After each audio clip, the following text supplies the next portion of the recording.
ይህ አዋዜ ልዩ ትኩስ ነው። ፕሬዝደንት ቭላዲሚር ፑቲን እስካሁን ዩክሬን ላይ የኒውክሌር መሣሪያ ለመጠቀም አላስፈልገንም፣ ወደፊትም እንደማያስፈልገን ተስፋ አለን ማለታቸው ተሰማ። የእስራኤሉ ጠቅላይ ሚኒስትር ቤንያሚን ኔታንያሁ ሐውቲዎች ላደረሱት ጥቃት እስራኤል በመረጠችው ጊዜና ቦታ በሐውቲዎችና በደጋፊያቸው ኢራን ላይ እርምጃ ትወስዳለች ሲሉ አስታወቁም። ፑቲን ሥልጣን ላይ የቆዩበትን 25ኛ ዓመት በሚመለከት በአገሪቱ ቴሌቪዥን ላይ የቀረቡ ካሉ ጥናታዊ ፊልሞች በአንዱ ዛሬ ሲናገሩ 3 ዓመት ያስቆጠረውን ጦርነት ራሽያ ከጦርነቱ ማግኘት የምትፈልገውን በሚያረጋግጥ መልኩ ለመፈጸም ጥንካሬና መሳሪያውም አላት ብለዋል።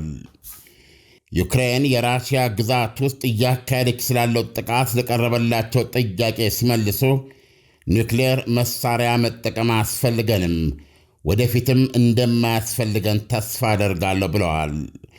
ፑቲን ራሽያና አጋሮቿ በሁለተኛ ዓለም ጦርነት ናዚ ጀርመን ላይ የተቀዳጁትን ድል 80ኛ ዓመት ለማክበር ከሜይ 8 እስከ 10 በኢትዮጵያ ከሚያዝያ 30 እስከ ግንቦት 2 ቀን የሚቆይ ተኩስ አቁም አውጀዋል።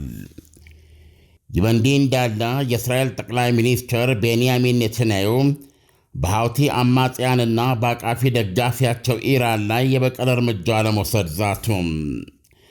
ሐውቲዎች የተኮሱት ቦሊስቲክ ሚሳኤል በዛሬው ዕለት የእስራኤል ዋነኛ አየር ማረፊያ ቤንጉሪዮን ቅጥር ግቢ ውስጥ አርፈውም ወደ ጎንና ወደ ውስጥ በርካታ ሜትሮች የቆፈረ ጉድጓድ ፈጥሯል። 6 ሰዎችም ለክፉ የማይሰጥ ጉዳት ደርሶባቸው ወደ ሆስፒታል መወሰዳቸው ተነግሯል። እኛና ዓለም አሎ ኔታንያሁ በመግለጫቸው በሐውቲዎች ስጋት ውስጥ ነን፣ ልንታገስ አንችልም፣ ስለዚህም የከበደ የበቀል እርምጃ እንወስድባቸዋለን ብለዋል። ሐውቲዎች ያደረጉትን ያደረጉት በኢራን ታዘውና ተደግፈው መሆኑን ልብ እንላለን። እንዲህ አይነቱን ድርጊት ልንታገሰው ስለማንችል ለኢራን ተገቢውን ማስጠንቀቂያ ለመስጠት ማድረግ ያለብንን እናደርጋለን ብለዋል።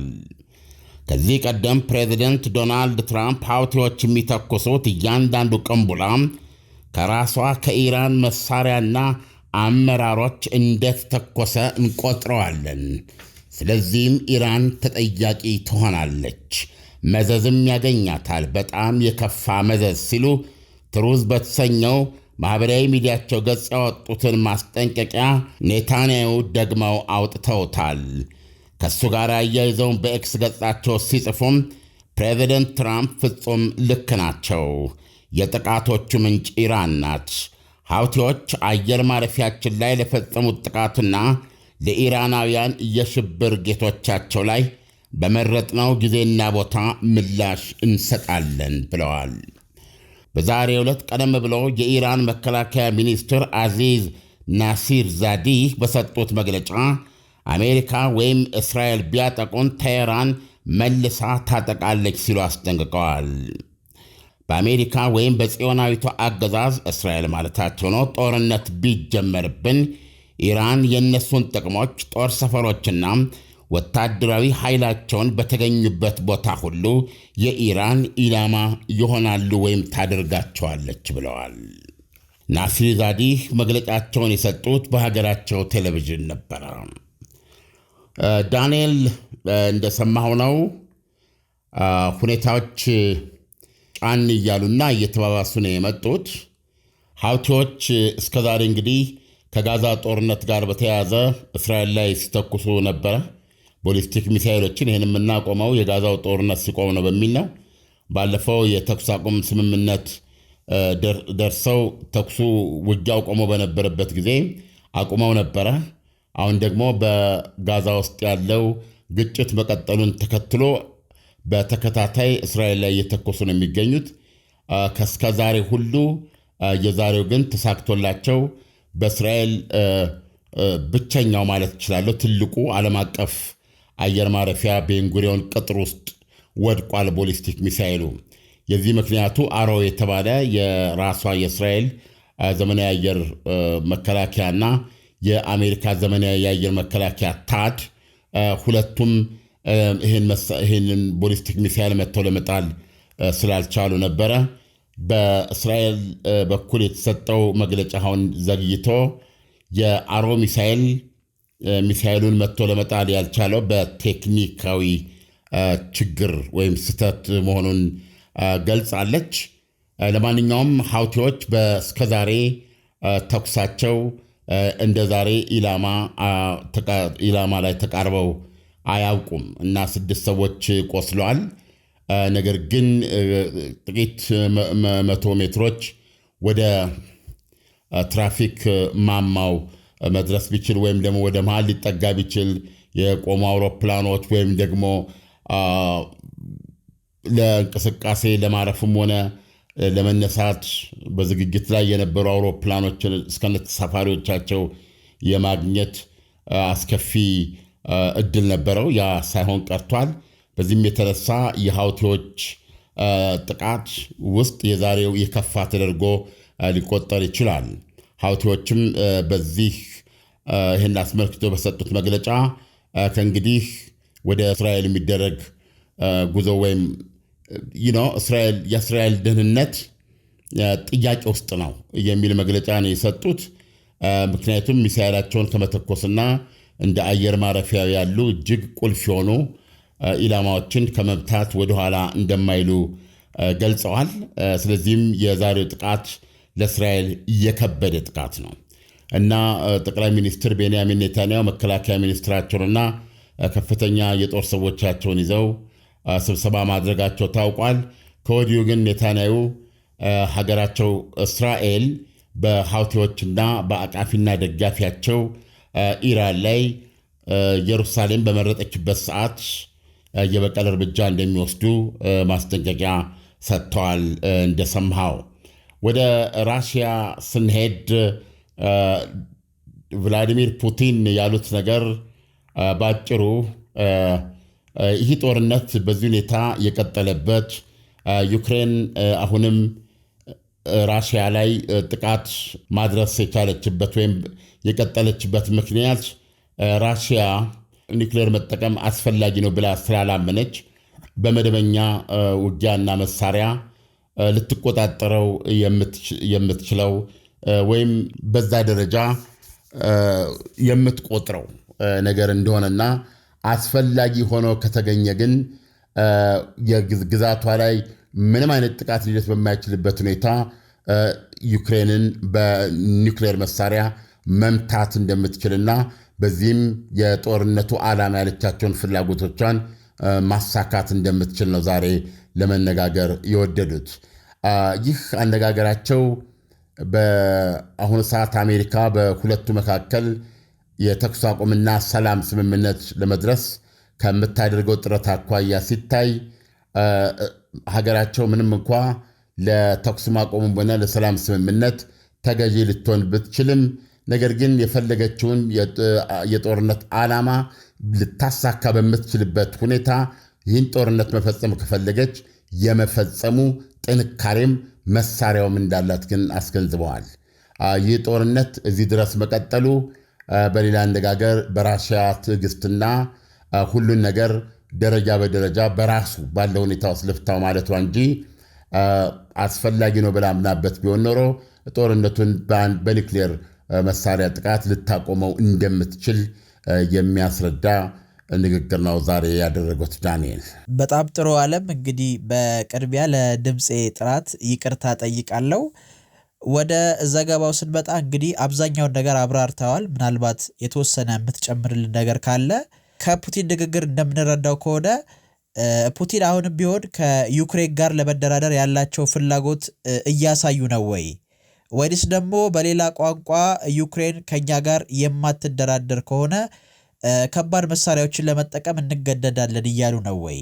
ሁለተኛ ያልከው የሚያስኬር ነው። ምክንያቱም ያው ዞሮ ዞሮ አሁን ይፋ ሆኗል። አሜሪካ ያቀረበችው አስታራቂ ሀሳብ ይህን ጦርነት ለማቆም ዩክሬን ክሬሚያ ልሳነ ምድርን በራሽያ ግዛትነት ማወቅ፣ እንደዚሁም ራሽያ በዚህ ጦርነት የተቆጣጠረቻቸውን ግዛቶች ደግሞ እንደ ራሽያ ግዛት ማወቅ፣ እነዚህ መሰረታዊ ናቸው። ለእነዚህ እነዚህ ግዛቶች የራሽያ መሆናቸውን እውቅና መስጠት አለባት ዩክሬን የሚል ነው። እስካሁን ምንም እንኳ ከቫቲካን ቀብር መልስ ፕሬዚደንት ዘለንስኪ ክሬሚያ ልሳነ ምድር የዩክሬን ብቻ ነው ሲሉ የነበሩት፣ ከቫቲካን የሁለቱ መሪዎች ስብሰባ በኋላ ግን ፕሬዚደንት ዶናልድ ትራምፕ እንደነገሩን ክሬሚያ ልሳነ ምድርን የራሽያ ነች ብሎ ለማወቅ ዝግጁ መሆኗን ገልጸዋል።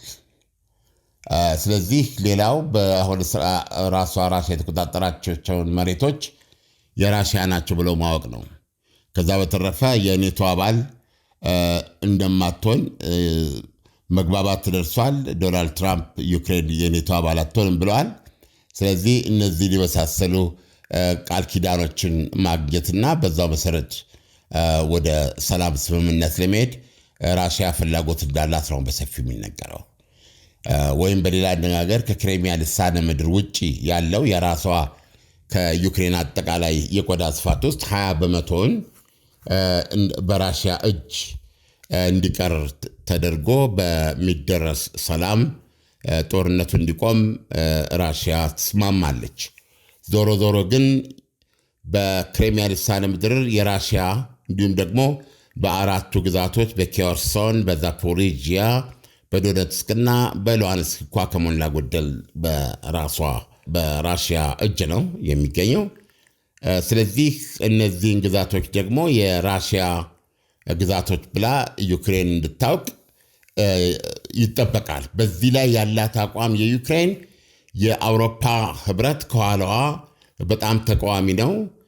በጣም በሚገርም ሁኔታ የጀርመኑ መከላከያ ሚኒስትር ፒቶሪዮስ በከፍተኛ ደረጃ ነው የዩናይትድ ስቴትስ አሜሪካ ፕሬዚደንት የክሬሚያ ልሳነ ምድርን እወቂ ማወቅ አለብሽ በማለት ዩክሬንን መናገራቸው ክፉኛ ነው ያስቆጣቸው እና ይሄ በደል ነው ያሉት እሳቸው። ስለዚህ አውሮፓውያኑ ክሬሚያ ልሳነ ምድርንም ሆነ ራሽያ አሁን በጦርነት የያዘቻቸውን መሬቶች የራሽያ ተደርጎ መታወቅ አለበት ብሎ አያምኑም። ስለዚህ ጦርነቱን በሆነ መንገድ መቀጠል እንደሚፈልጉ አይነት ነው በአውሮፓውያን ዘንድ ያለው እና ቭላዲሚር ፑቲን ምን እያሉ ነው? አሜሪካ በጀመረችው ጥረት መሰረት ክሬሚያ ልሳነ ምድርን ለራሽያ በማወቅ እነዚህን 4 ግዛቶች ለራሽያ በማወቅና የኔቶ አባል እንደማትሆን ሙሉ ማረጋገጫ በመስጠት ይህ ጦርነት ሊቆም ይችላል ብለው ያምናሉ። ለዚህም ራሽያ ፈቃደኛ ነች ብለው ነው የሚናገሩት። ይሄ ካልሆነ ግን ዩክሬን ክሬሚያ ልሳነ ምድርን የራሽያ ግዛት አድርጋ ማታቅ ከሆነ እንደዚሁም ደግሞ አሁን ራሽያ በቁጥጥር ስር ያደረገቻቸውን ግዛቶች የራሽያ አድርጋ እውቅና መስጠት የሚቸግራት ከሆነና በዚህ ምክንያት ጦርነቱ የሚራዘም ከሆነ ራሽያን ጦርነት ልታቆመው ትችላለች። እሷ በምትፈልገው ሁኔታ በዚህ ጦርነት እሷ በቁጥጥር በእጇ ማስገባት የምትፈልግ ወይም ድል አድራጊ የሚያደርጋትን ነገር ለማግኘት ጥንካሬውም መሳሪያውም አላት ነው ያሉት። ስለዚህ የዶናልድ ትራምፕ የሰላም ጥረት አቆመው አላቆመው የመጨረሻው ጉዳይ ይሄን ጦርነት ለራሽያ በሚስማማት መንገድ ማቆም ከሆነ ማቆም እንችላለን፣ አስፈላጊ ከሆነ ኒውክሌር መሳሪያ እንጠቀማለን። ባጭሩ ንግግራቸው ይሄ ነው። በጣም ጥሩ ዓለም፣ ለትንታኔው አመሰግናለሁ። መልካም ምሽት ይሁንልህ። መልካም ምሽት ዳኔ። አዋዜ ልዩ ዜና ላይ የተመሰረቱ ታሪኮች በስፋት የሚቀርቡበት ነው። አዋዜ ልዩ በየዕለቱም አጫጭር የዜና ታሪኮች ይሰጣል። የዜናዎቹን መነሻ ምክንያት ይመረምራል። በአዋዜ ልዩ ማስታወቂያ ማቅረብ ከፈለጋችሁ አዋዜ ልዩ ላይ በተገለጸው አድራሻ መሠረት ልታገኙን ትችላላችሁ። አዋዜ ልዩን ላይክ፣ ሼር፣ ሳብስክራይብ አድርጎ አዋዜ ልዩ ዜና በልዩ ማለት ነው።